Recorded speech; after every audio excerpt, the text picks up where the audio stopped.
నిలబడి సేవకులుగా ఉన్నటువంటి మనమందరం కూడా మన సంఘాలలో వినిపించవలసినటువంటి స్వరాన్ని జ్ఞాపకం చేయాలనే ఉద్దేశంతో నేను కొన్ని విషయాలను జ్ఞాపకం చేయాలనుకుంటున్నా.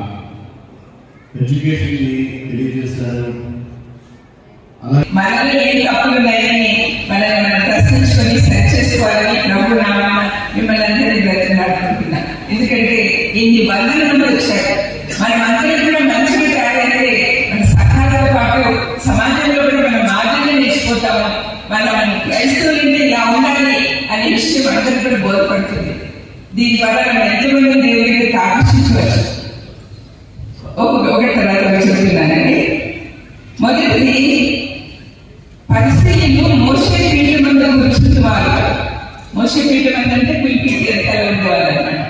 మరి పులిపీటి వెనకాల ఉండేవాళ్ళు కనుక వారు మీతో చెప్పు వాటినన్నిటినీ అనుసరించి గైకొనిడి, ఆయనను వారి క్రియల చొప్పున చేయకుడి.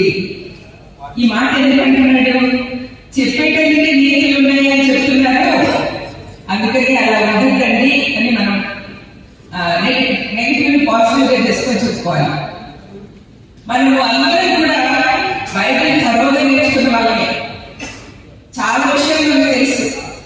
కానీ బైబిల్ ప్రకారం జీవిస్తున్నామా లేదా అనేది ఎప్పటికప్పుడు మనల్ని ప్రశ్నించుకుంటూ ఉంటారు. చెప్పేది చేసి చూపించిన తర్వాతనే ఇతరులు బోధించాలండి. ఆ ప్రసిద్ధి ఎలా ఉంటుందంటే ఫస్ట్ మనము ధ్యానించుకోవాలి, మన హృదయాన్ని స్థిరపరచుకోవాలి, మన జీవితాన్ని అన్వయించుకోవాలి. ఆ తర్వాతనే ఎదుటి వాడిని బోధించాలి. పులిపీటి ఎదురు నిలబడేవాడిని ఎంత ధైర్యంగా నిలబడాలంటే ఎదుటివాడు వచ్చి అడుగుతుంటే నేను కూడా ప్రయత్నం చేస్తున్నాను, నేనేం పర్ఫెక్ట్ కాదు అనే విషయం మనం చెప్పడానికి అంటే మనం హెసిటేట్ చేయకూడదు.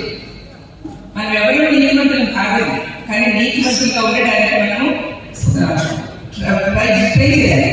ఇంకా రెండవ చూడండి, ఇది కూడా ఇంకొక మాట. దీంట్లో ఈ మోసే పీఠం వెనకాల వెళ్ళడానికి కూడా కొన్నిసార్లు వాళ్ళంతటి వాళ్ళే ఎగబడతారు అని చెప్తున్నాడు.